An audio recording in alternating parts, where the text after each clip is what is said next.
ধানমন্ডি লেকের শ্রীবৃদ্ধি ও সৌন্দর্য বর্ধনে আমরা লেক হতে খাবার হোটেলের অপসারণ চাই, যাতে ধানমন্ডিবাসী প্রাণ ভরে নিঃশ্বাস নিয়ে হাঁটতে পারে, বাঁচতে পারে।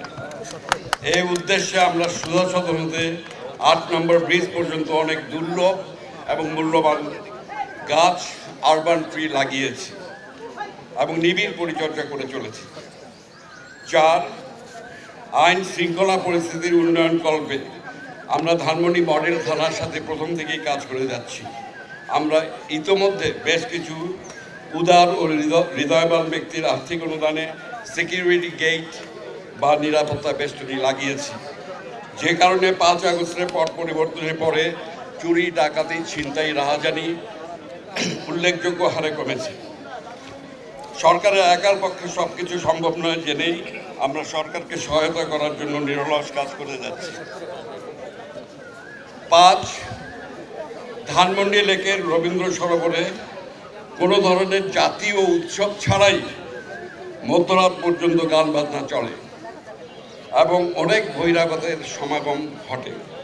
এতে করে ধানমন্ডিবাসী, বিশেষ করে যারা সিনিয়র সিটিজেন এবং দুরারোগ্য ব্যাধিতে আক্রান্ত এবং স্কুল কলেজ পড়ুয়া ছাত্রছাত্রী অত্যন্ত হতাশ এবং উৎকণ্ঠার সাথে দিন কাটাচ্ছে। এই শব্দ দূষণের কারণে এলাকাবাসী রাতে শান্তিতে পর্যন্ত ঘুমাতে পারছে না। আমাদের দাবি, রাতের বেলা এই গান বাজনা বন্ধ করার লক্ষ্যে আইন শৃঙ্খলা রক্ষাকারী বাহিনীকে দ্বন্দ্ববিধির ব্যবস্থা নেওয়া সহ প্রয়োজনীয় নির্দেশ দান করবেন।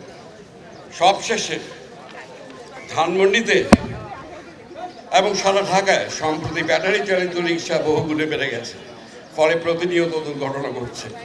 রিক্সা চালক অস্বাভাবিক গতিতে অটোরিক্সা চালিয়ে গাড়ির সাথে লাগিয়ে দিচ্ছে। এছাড়া সারা রাত জুড়ে ব্যাটারি চার্জ দেওয়া হয়।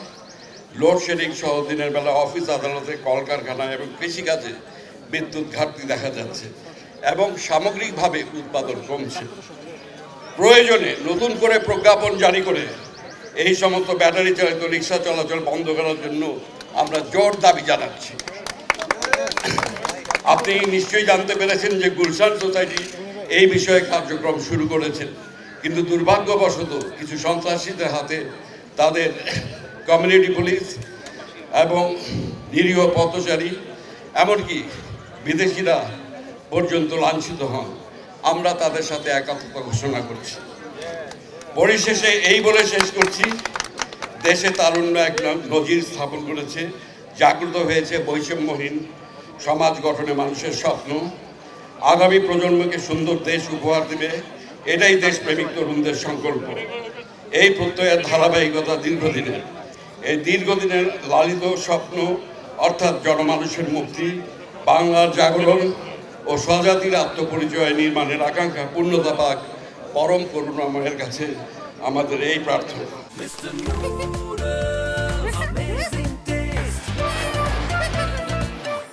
এবং একই সাথে মশার ঔষধ ছিটানো শুরু হয়ে যাবে। তো এই কার্যক্রম আমরা চলমান রাখবো। এই বিশেষ অভিযানের পরেও আমাদের এই কার্যক্রম থামবে না। আপনারা জানেন, এর পরের আমরা যে কার্যক্রমটি শুরু করব সেটি হচ্ছে যে আমরা বর্ষা আসার আগেই আবার বৃক্ষরোপণ কার্যক্রম শুরু করব। কারণ আপনারা জানেন যে ব্রিটিশ আমল থেকে শুরু করে এ যাবৎ ঢাকার 3টি মাস্টার প্ল্যান হয়েছিল 1917 সালে স্যার প্যাট্রিক গুডেজের নেতৃত্বে, এবং সেই মাস্টার প্ল্যানের উদ্দেশ্য ছিল যে Dhaka would be a garden city. তো ঢাকার আজকের দেখেন যে ঢাকা থেকে গ্রিন হারিয়ে যাচ্ছে, ঢাকা থেকে জলাশয় হারিয়ে যাচ্ছে। আমাদের যখন আমরা আমাদের এই হাউজিংগুলোকে প্রাইভেট সেক্টরে দিলাম, তখন থেকে কিন্তু আমাদের এই গ্রিন এবং আমাদের যে জলাশয় এগুলো হারিয়ে যাচ্ছে। তো এভাবে যদি হারাতে থাকে তাহলে 2050 সালে ঢাকা একটি পরিত্যক্ত নগরীতে পরিণত হবে। তো আমরা কি সেটা হতে দিতে পারি? আমরা সেটা কখনোই হতে দিব না। আমরা ঢাকাকে বাঁচিয়ে রাখবো আমাদের পরবর্তী প্রজন্মের জন্য। এজন্যই আমাদের আজকের এই বিশেষ আয়োজন। আমরা আমাদের সচিব মহোদয়ের কাছে অত্যন্ত কৃতজ্ঞ। তিনি আজকের তার শত ব্যস্ততার মাঝেও আমাদেরকে সময় দিয়েছেন এবং আজকের আমাদের এই কার্যক্রমে তিনি উপস্থিত হয়েছেন। আমাদের ধানমন্ডি সোসাইটির প্রতি আমি কৃতজ্ঞ। আমার প্রিয় সহকর্মী যারা অক্লান্ত পরিশ্রম করে আজকের এই চমৎকার আয়োজন করেছেন তাদের প্রতি আমি কৃতজ্ঞ। একই সাথে আমাদের রেড ক্রিসেন্ট সোসাইটি, আমাদের বিডি ক্লিন এবং অন্যান্য যে স্বেচ্ছাসেবী সংগঠন এবং রাজনৈতিক সামাজিক সংগঠন যারা এখানে সকলে উপস্থিত হয়েছেন সকলের প্রতি আন্তরিক কৃতজ্ঞতা জানাচ্ছি। এবং সামনের দিনগুলোতে সিটি কর্পোরেশন কর্তৃক নেওয়া যে কোনো কার্যক্রমে আপনাদের সহযোগিতা কামনা করে আমি আমার সংক্ষিপ্ত বক্তব্য শেষ করছি। সকলকে ধন্যবাদ। এই স্লোগানে আমরা সারা ঢাকা এবং ঢাকা দক্ষিণ সিটি কর্পোরেশনের আওতাভুক্ত প্রত্যেকটি এলাকাতেই আমরা পরিচ্ছন্নতা অভিযান, মশক নিধন অভিযান আমরা শুরু করেছি। আমরা ঢাকাকে একটি বাসযোগ্য সুন্দর একটি নগরী করার জন্য ঢাকা দক্ষিণ সিটি কর্পোরেশন এবং বিভিন্ন এলাকার সোসাইটিগুলো আপ্রাণ চেষ্টা করছি আমরা। আপনারা জানেন যে এই সোসাইটি যারা থাকেন তাদের অনেকগুলো দায়িত্ব রয়েছে। এই দায়িত্বের ভিতরে আমরা ধানমন্ডি এখানে যারা বাস করেন এখানে প্রত্যেকেই সম্ভ্রান্ত অ্যারিস্টোক্রেটিক মানুষ। আমি একসময় এই এলাকার কাছাকাছি অধিবাসী ছিলাম। এখানে মূলত অনেকটাই পরিষ্কার পরিচ্ছন্ন।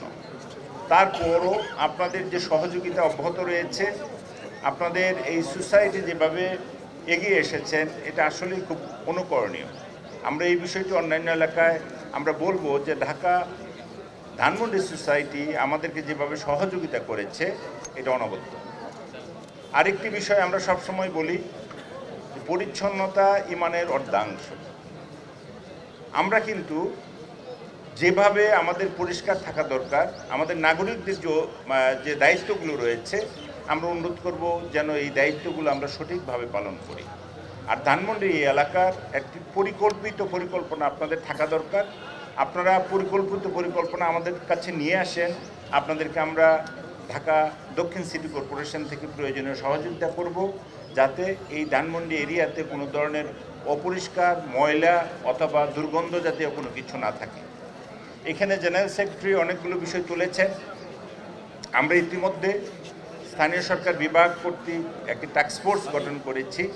আমরা গতকালকেও মিটিং করেছি যে আমাদের নগরে কোথাও আমাদের নির্মাণ সামগ্রী, ছেলেমেয়েদের স্কুলে গোয়িং ছেলেমেয়েদের স্কুলে যাওয়ার জন্য রাস্তাঘাট পরিষ্কার পরিচ্ছন্ন রাখা, নির্বিঘ্নে তারা যাবে, নিরাপত্তা ব্যবস্থা, এই সমস্ত ইত্যকার বিষয়গুলো নিয়ে আমরা একটা সুপরিকল্পিত সমন্বিত একটি পরিকল্পনা গ্রহণ করেছি। এর ভিতরে আমাদের সঙ্গে রাজুক, আমাদের গণপূর্ত মন্ত্রণালয়, আমাদের সঙ্গে বিআরটিএ এবং অন্যান্য সকল অথরিটি, পুলিশ সহ সকলে আমাদের সঙ্গে সম্পৃক্ত রয়েছে। তা আজকে আমি খুব খুশি যে ঢাকা আমাদের ধানমন্ডি সোসাইটি যেভাবে এগিয়ে এসেছে। যদি আমাদের সকল এলাকায় সোসাইটিগুলো আমাদেরকে সহায়তা করে তাহলে সমন্বিতভাবে এই নগরীকে পরিষ্কার পরিচ্ছন্ন রাখা যাবে।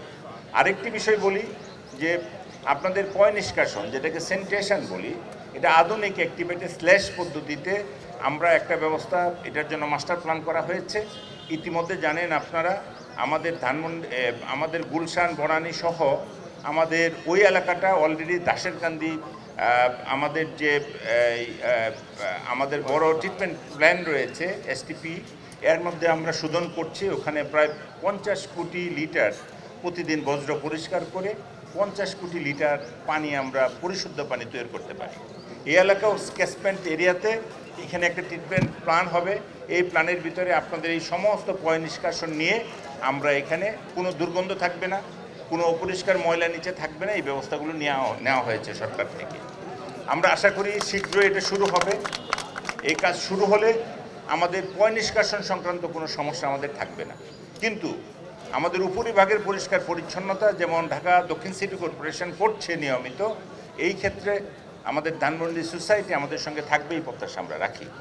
আমরা আশা করি যে ধানমন্ডি একটি সম্ভ্রান্ত এরিয়া, এই এরিয়ার যে ভাবমূর্তি রয়েছে, গাম্ভীর্য রয়েছে, সেটা আমরা রক্ষা করব এবং সুন্দরভাবে এখানকার পরিষ্কার পরিচ্ছন্নতা যাতে মশক কোনোভাবেই আমাদেরকে যন্ত্রণা না দেয় সেই ব্যবস্থা গ্রহণ করার জন্য আজকে ঢাকা দক্ষিণ সিটি কর্পোরেশন প্রচুর ব্যবস্থা করেছে। এটা নিয়মিত অপারেশন আমাদের চলবে, আপনারা আমাদেরকে সহায়তা করবেন এই প্রত্যাশা রেখে আপনাদের সুস্বাস্থ্য কামনা করে সুন্দর নগরী গড়ে উঠুক সেই কামনা করে আমার কথা শেষ করছি। আপনারা সকলে ভালো থাকবেন, আমাদের জন্য আপনি একটু দোয়া করবেন।